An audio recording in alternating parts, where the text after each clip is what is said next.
말씀입니다.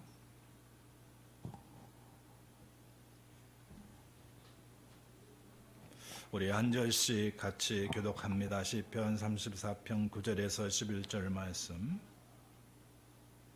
우리 마지막은 같이 교독합니다. 너희 성도들아 여호와를 경외하라. 그를 경외하는 자에게는 부족함이 없도다. 젊은 사자는 궁핍하여 줄일지라도 여호와를 찾는 자는 모든 좋은 것에 부족함이 없으리로다. 함께 하겠습니다. 너희 자녀들아 와서 내 말을 들으라. 내가 여호와를 경외하는 법을 너희에게 가르치리로다. 아멘. 오늘 주신 말씀을 통해서 여호와를 경외하는 자녀란 제목으로 말씀을 나눌 때 우리에게 큰 은혜의 시간이 되기를 간절히 소원합니다. 어느 한 가정에 사랑하는 아들이 있었습니다. 애지중지 잘 키워서요, 정말 훌륭하게 잘 성장해서 대학까지 나오고 또 취직까지 했어요.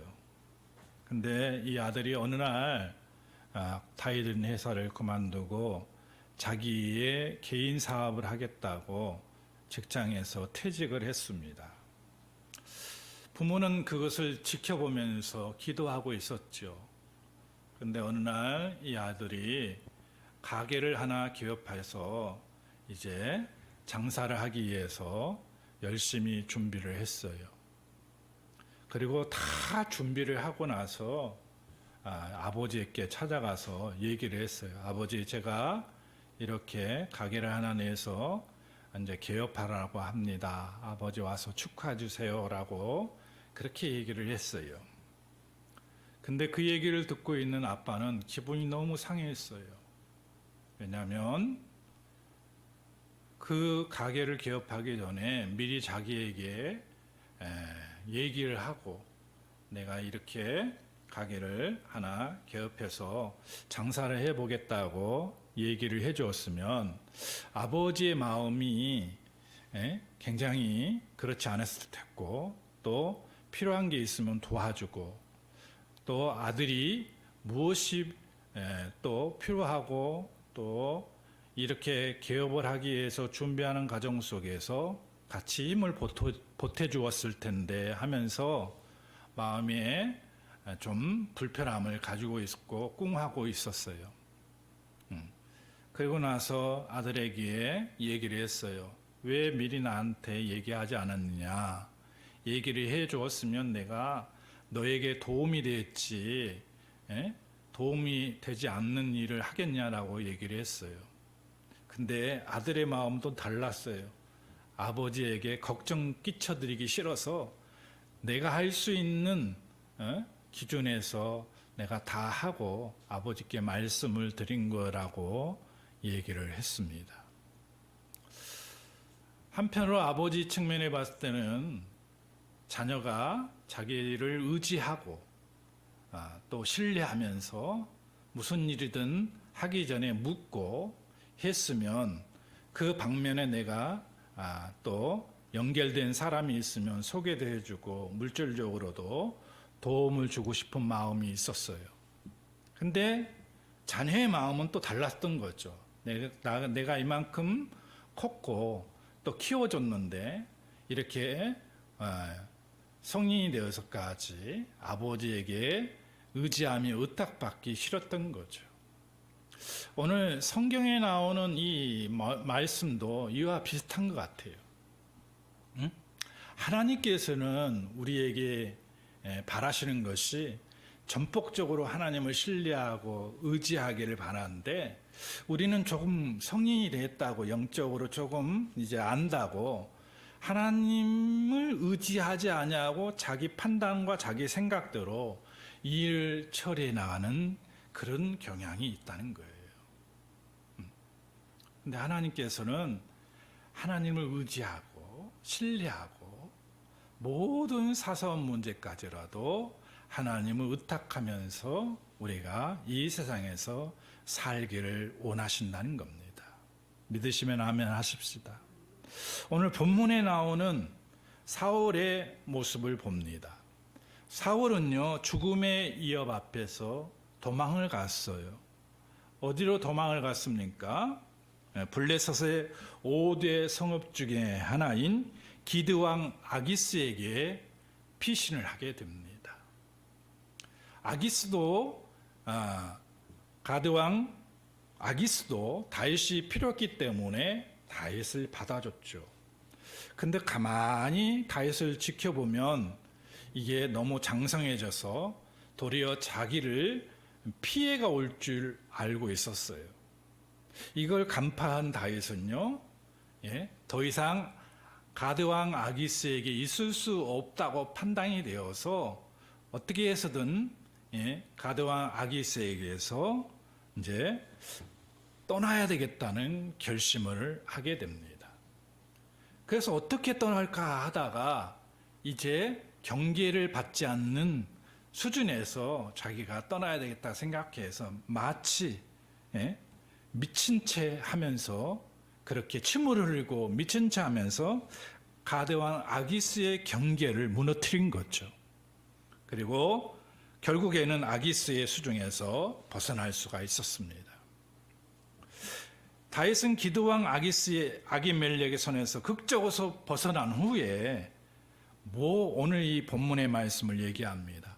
하나님을 경외하는 법을 자기를 따르는 모든 병사들과 사람들에게 가르치고 미래에 책임질 자녀들과 후대에게도 여호와를 경외하는 법을 가르치며 복된 존재가 될 것을 원했던 거죠. 그게 바로 11절에 있는 말씀입니다. 오늘 이 말씀을 제가 택하면서 어린이 주일이기 때문에 같이 이 말씀을 나누면서 우리가 도전받고 또 우리에게 유익한 말씀이 무엇인가를 살펴보면서 은혜 받는 그런 시간이 되기를 원합니다. 첫 번째로 우리는 여호와를 경외하는 자녀가 되기 위해서는 어떻게 해야 되냐? 먼저 부모가 여호와를 경외해야 된다는 거예요.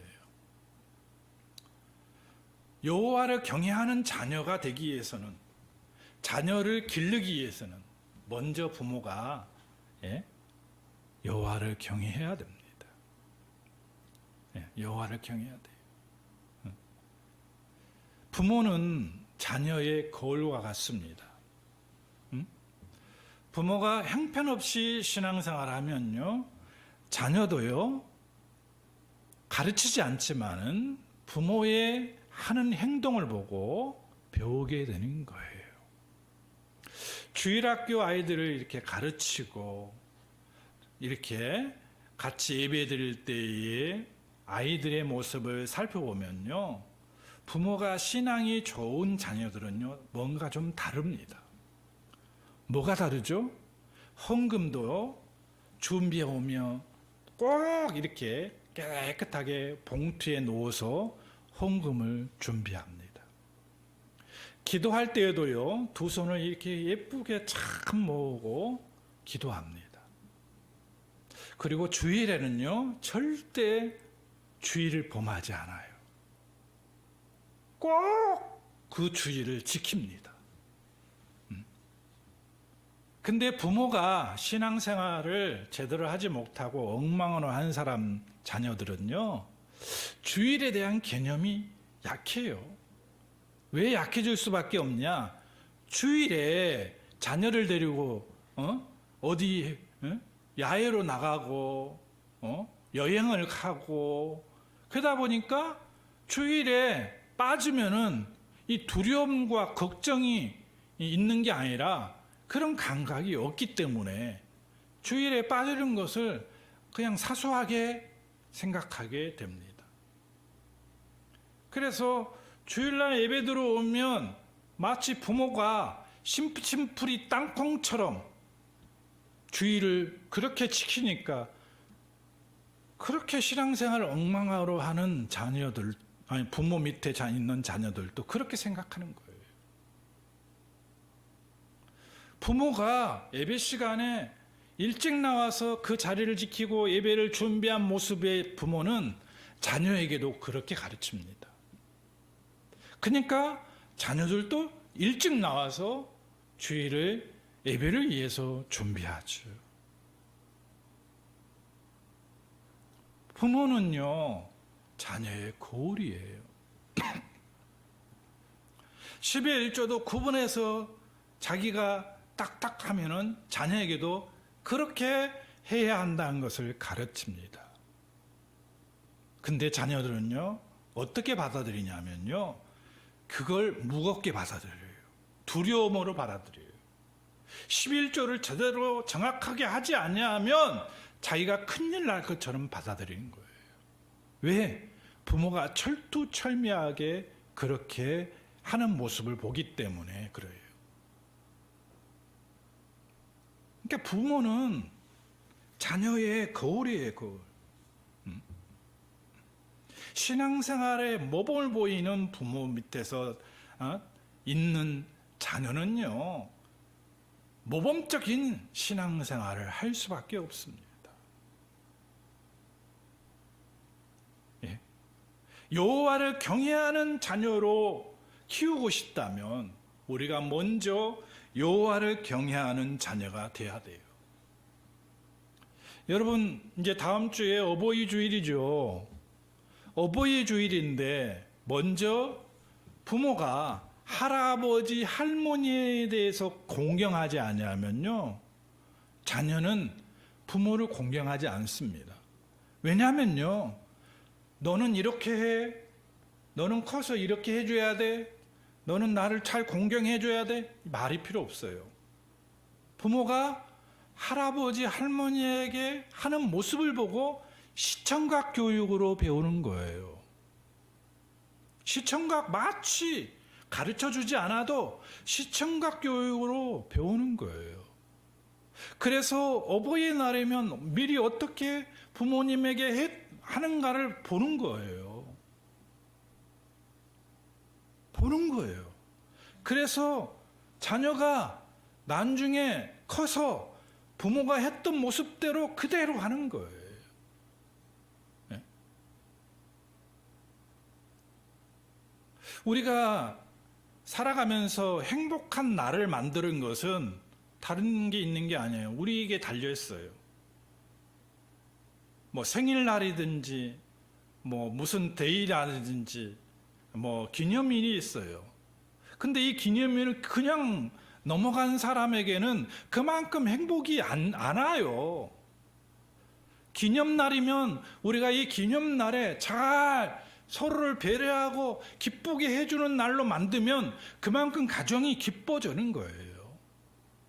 물론 우리가 살아가면서 그 기념날을 다 기쁘게 맞이할 수는 없겠죠. 근데 가정의 구성원들이 다양하기 때문에 그 날을 우리가 기리면서 같이 축하해주고 격려해주는 날로 만들면은 그만큼 내가 마음에 준비되어 있지 않아도 같이 따라서 그날을 행복한 날로 만들어 가는 거예요. 근데요, 보세요. 그런 날을 우리가 준비하지 않냐고 같이 축하해 주지 않냐면 평상시 아무것도 아닌 날처럼 지나쳐 버리는 거예요. 그만큼 우리는 우리가 기리면서 행복을 만드는 날을 소외시켜 버리고 마는 거죠. 이것은요, 보세요. 자녀들이 다 배우고 느끼는 거예요. 시청각 교육으로 배우는 거예요. 나중에 자녀들이 커서 어떤 생각을 갖습니까? 예? 우리 부모는 명절이 되면, 우리 부모는 휴가철이 되면 나를 데리고 가가지고 나를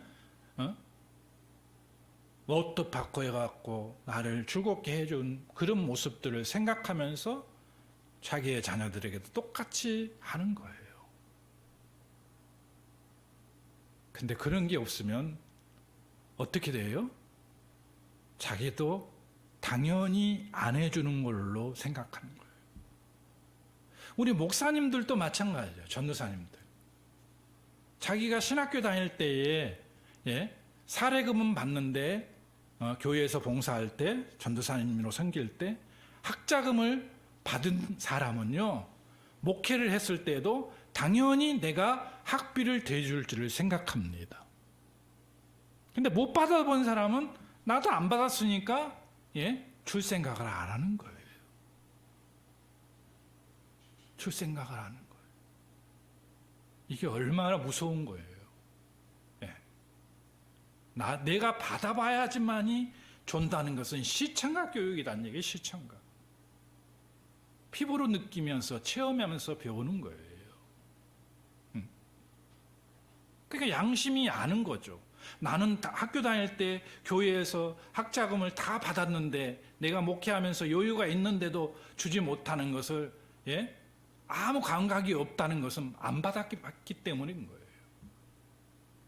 받았다면요, 양심 있기 때문에 당연히 주게끔 생각하는 거예요. 부부의 금실이 좋은 가정은요, 부부는 늘 함께하고 스킨십도 자주 이렇게 하게 됩니다. 그러니까 자녀가 보고 당연히 느끼는 거예요. 근데 그런 스킨십도 하지 않는 그 부모가 어느 날 갑자기 그냥 이렇게 뽀뽀라도 하려고 하면 무슨 얘기 합니까? 자녀들이 보고 있다가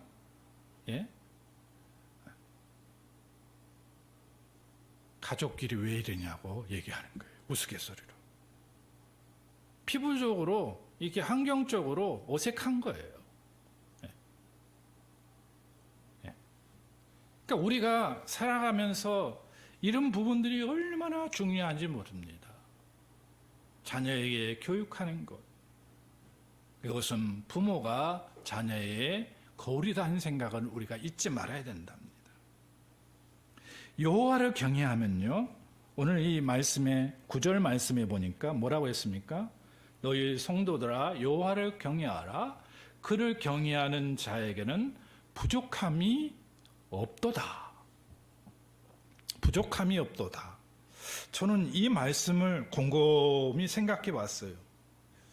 여호와를 경외하면은요, 경외하는 사람들마다 정말 부족함이 없을까요? 예수 믿고 구원받은 사람들은 여호와만 경외하면은 문제도 없고 걱정거리도 없고 늘 하나님의 축복만 주어질까요? 그래서 내가 부족함을 느끼지 못할 정도로 하나님이 내게 늘 그런 복을 주실까요? 저는 이 말씀을 생각하면서 이렇게 생각했어요. 여호와를 경외하면 부족한 것이 사라지는 것이 아니라 우리의 마음의 자세인 것 같아요. 부족한 것이 있어도 하나님의 은혜와 사랑을 깨닫고 그 부족함도 도리어 감사하게 되면요, 그 안에서 우리의 부족함이 채워진다는 거죠. 저는 한편으로 이렇게 이 말씀을 좀 받아들였습니다. 근데 놀라운 것은요, 그런 마음과 그런 자세로 또 임하는 사람에게는 하나님께서 진짜로 우리의 삶에 부족함이 없도록 채워주신다는 겁니다. 할렐루야. 여호와를 경외하면요, 우리 예수 믿고 구원받는 사람들이 여호와를 경외하면 부족함이 없다는 얘기는 우리의 마음의 자세예요. 물론 부족함이 없을 수도 있어요. 그러나 하나님의 은혜와 사랑을 깨닫고 우리의 부족함도 우리의 마음 가운데 하나님의 은혜와 사랑으로 감사로 채워간다면 끝끝내는 하나님의 우리의 부족함도 채워주신다는 거죠. 그러니까 이런 원리라고 저는 생각합니다. 세상의 관점에서 우리가 이렇게 살아가다 보면은요, 부부간에 우리의 가정에 경제적으로 어려움이 있어요. 이번 달에 나갈 돈이 마이너스가 됐어요. 그게 몇 달간 쌓였어요. 그런 환경에 쌓여 있는데 부부가 금슬이 좋고 같이 힘을 합해서 하나님을 의지하면서 하나님 분명히 이 마이너스 부분도 채워주셔서 우리가 다 갚고 좋은 날이 올 것이라고 마음으로 하나가 되고 하나님을 의지하면 그 힘든 가정도요 부족함이 없도록 채워주면서 극복해 나간다는 거예요. 안 그렇습니까? 그런데 반대로 생각해 보세요. 부부의 금실도 좋지 않고 믿음이 없는 가정은 파탄 나는 거예요. 왜? 뭐만 바라보니까? 그 마이너스 경제만 바라보니까 그런 거예요. 부족한 가운데에서도 하나님의 은혜와 사랑 속에 그 부족함을 채워가는 사람은요, 늘 하나님의 축복 속에 살고 있음을 고백하는 자인 것을 믿습니다. 먼저 우리는 여호와를 경외하는 부모가 되어야 될 줄로 믿습니다. 두 번째는요, 여호와를 경외함으로 하나님이 주시는 복을 받아야 돼요. 자, 10절 말씀 봅시다. 젊은 사자는 궁핍하여 줄일지라도 여호와를 찾는 자는 모든 좋은 곳에 부족함이 없으리로다. 오늘 10절 말씀에서 주시는 말씀은 여호와를 찾는 자는 모든 좋은 것에 부족함이 없다는 얘기를 합니다. 다시 말하면 여호와를 경외하는 사람은 부족함이 없이 복을 받는다는 얘기죠. 예? 근데 현실적으로 지금 와가지고 우리가 한번 생각해 보십시다. 교회 열심히 나와서 예배드리고 주일에 봉사하고 섬기는 사람들을 보십시오. 어떻습니까? 다 부족함이 없이 행복하게 신앙생활을 하고 있나요? 예? 세상 기준으로도 보고 하나님의 기준으로 보더라도 100%는 그렇지 않은 것 같아요. 100%는 그렇지 않아요. 근데 이렇게 궁핍하여 줄일지라도 여호와를 찾는 모든 것에 부족함이 없다. 우리가 힘들고 어렵고 생활에 궁핍함이 찾아올 때에 우리는 어떻게 하라고요? 여호와를 찾아야 된다는 거예요. 여호와 앞에 나와야 된다는 거예요. 문제가 있고 걱정거리가 있으면 우리는 내 생각과 내 판단보다도 하나님을 찾아야 돼요. 찾으면은 하나님을 의지할수록 하나님은 내 힘이 되어주시고 내 능력이 되어주시는 거예요. 영적인 부분은요, 우리가 인간에서 살아가는 육신적인 부모의 그 기준과 달라요. 끊임없이 하나님을 의지하고 하나님께 부탁하고 하나님께 매달리는 것, 이것은요 하나님을 불편하게 하는 게 아니에요. 하나님을 기쁘시게 하는 거예요.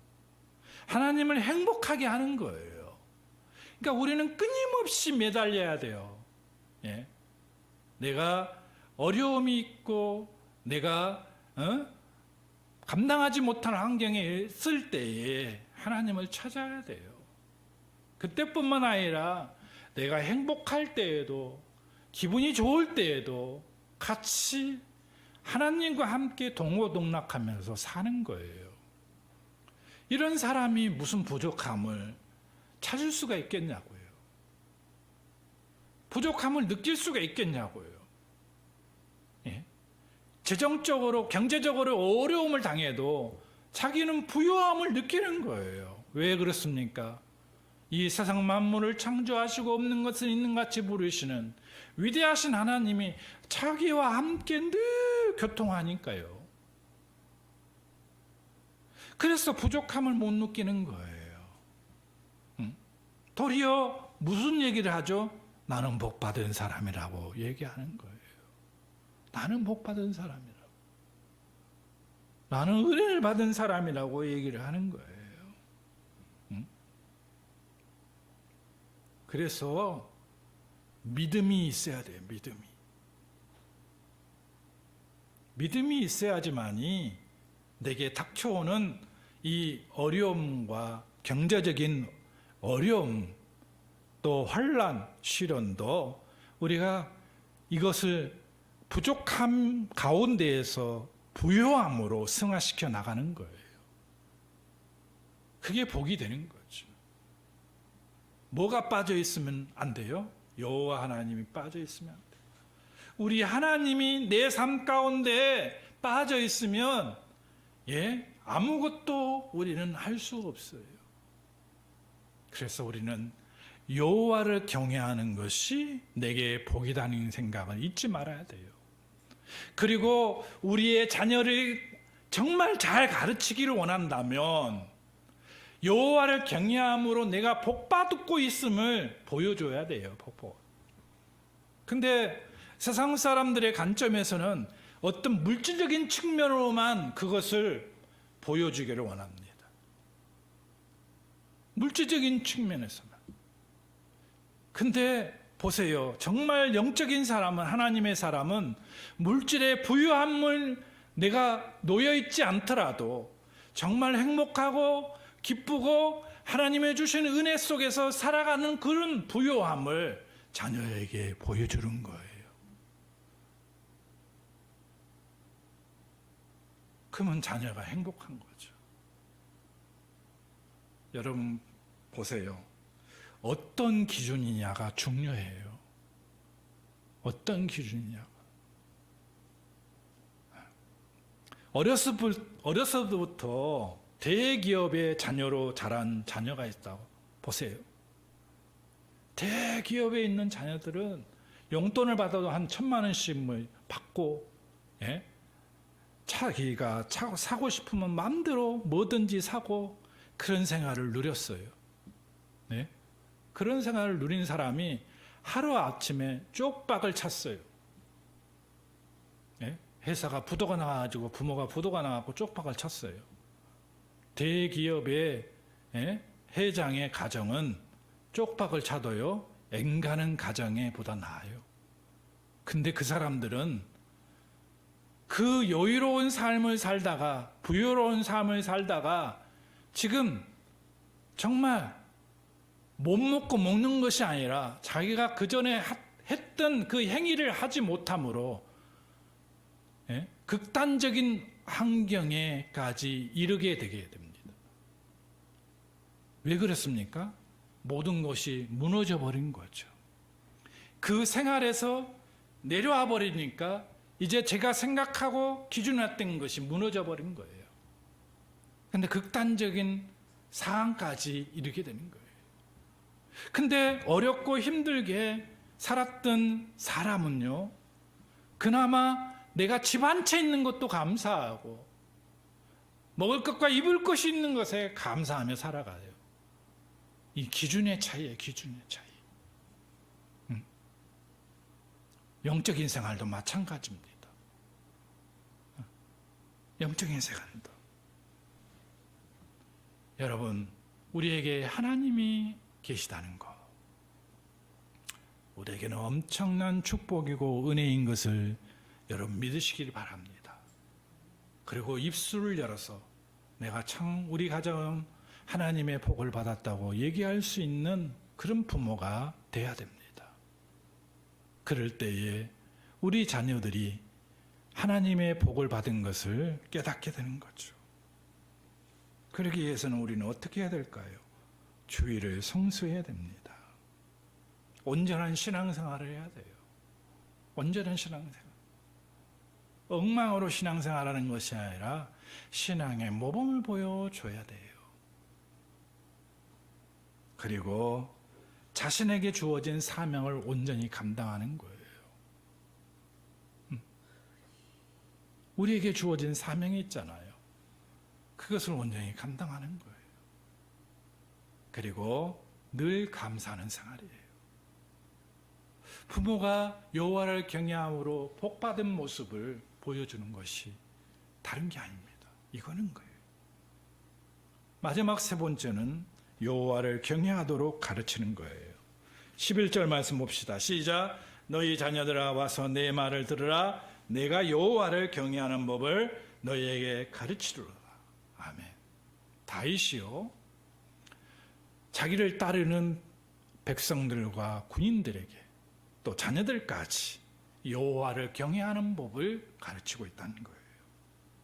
우리 가정이 잘 되기 위해서는 여호와를 경외하는 법을 자녀에게 가르쳐야 됩니다. 효도 받고 싶죠? 여호와를 경외하는 법을 가르쳐야 돼요. 예? 그러면 우리 가정은 정말 행복한 가정이 될 겁니다. 여호와를 경외하도록 어떻게 가르치죠? 야, 너 일로 와봐, 앉아봐 하면서 성경을 펴들고 한 절씩 가르칠까요? 그 가르침은요, 그게 꼭 나쁘다고 얘기할 수도 없지만은 아이들에게는 쏙쏙 잘 들어오게 가르침이 아닐 겁니다. 우리는 어디로 나와야 돼요? 교회로 나와야 돼요. 교회로. 말씀 들을 수 있는 기회를 놓치지 않고 정신을 차리고 말씀을 들을 수 있도록 우리의 자녀에게 가르치면 돼요. 그래서 성경만큼 더 우리의 자녀들을 여호와를 경외하는 법을 가르치는 게 없어요. 디모데후서 3장 16절에 얘기했잖아요. 모든 성경은 하나님의 감동으로 된 것으로 교훈과 책망과 바르게 함과 의로 교육하기에 유익하니라 라고 했어요. 그러면서 뭐라고 했으면 이는 하나님의 사람으로 온전케 하며 모든 선한 일을 행할 능력을 갖추게 함이라고 말씀했습니다. 그러니까 우리의 자녀들을 말씀으로 양육하는 거예요. 그러기 위해서는 교회로 보내서 말씀을 듣게 하고 말씀을 들을 때 정신을 차리고 있지 않고 그 하나님의 말씀을 놓치지 않도록 우리가 가르쳐야 됩니다. 그리고 우리가 말씀을 읽지 않았지만 의로운 말을 하게 가르쳐야 돼요. 의로운 말을. 13절에 보면 내 혀를 악에서 금하여 내 입술을 거짓말에서 금하라 라고 얘기했습니다. 13절에. 우리 읽지 않았습니다. 다시 말하면 말을요 할 때에 의로운 말을 하게끔 부정적인 말을 하는 게 아니라 긍정적인 말을 하게끔 가르쳐야 돼요. 그리고 또한 눈물의 기도로 운명을 만들 수 있음을 가르쳐야 됩니다. 우리가 읽지를 않았지만 계속 이어지는 15절의 말씀에 여호와의 눈은 의인을 향하고 그의 길은 그들의 부르짖음에 기울이른다 라고 말씀했습니다. 그리고 17절에 의인의 부르짖음에 여호와께서 들으시고 그들의 모든 환난에서 건지신다 라고 얘기했어요.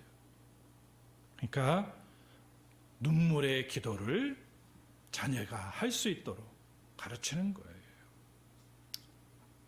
어느 날 한 성도가 골수암에 걸렸어요. 근데 진단을 받아보니까 1년 반밖에 살 수 없다는 얘기를 들은 거예요. 그 뒤 병세가 악화되었습니다. 열이 39도까지 오르고 그리고 온몸에 반점이 생기고 그리고 혀와 잇몸에 피가 나오기 시작했어요. 그리고 나중에는 눈도 잘 보이지 않습니다. 근데 먼 치적에 누나가요 이 사람에게 찾아와서 하나님께 눈물로 기도하라는 얘기를 했어요. 다른 방법이 없다. 죽을 날만 기다릴 수밖에 없으니 회개하고 기도하라고 간절히 회개하고 기도하라고 얘기를 해줬습니다. 자기가 살 수 있는 길은 하나님을 의지하고 하나님께서 역사해 주시만이 살 수 있다고 생각해서 눈물로 죽을 각오로 기도를 했습니다. 닷새 후에 이 사람은 혼수 상태가 되었어요. 그래서 병원으로 실려갔어요. 병원에 실려가가지고 진단을 해봤는데 놀라운 기적이 일어났습니다. 온몸이 정상으로 돌아왔어요. 할렐루야. 정상으로 들어왔어요. 참회의 눈물의 기도를 했더니 이렇게 치료가 되었다는 겁니다. 할렐루야. 여러분, 우리가 이 세상에 살아가면서 우리 힘으로 할 수 없는 게 있어요. 근데 하나님은 우리 힘으로 할 수 없는 것을 하십니다. 여호와를 경외하는 자에게 하나님의 복이 임하는 겁니다. 이 놀라운 복을 여러분 자녀들에게 우리의 삶의 현장에 나눌 수 있는 저와 여러분이 되기를 주의 이름으로 축원을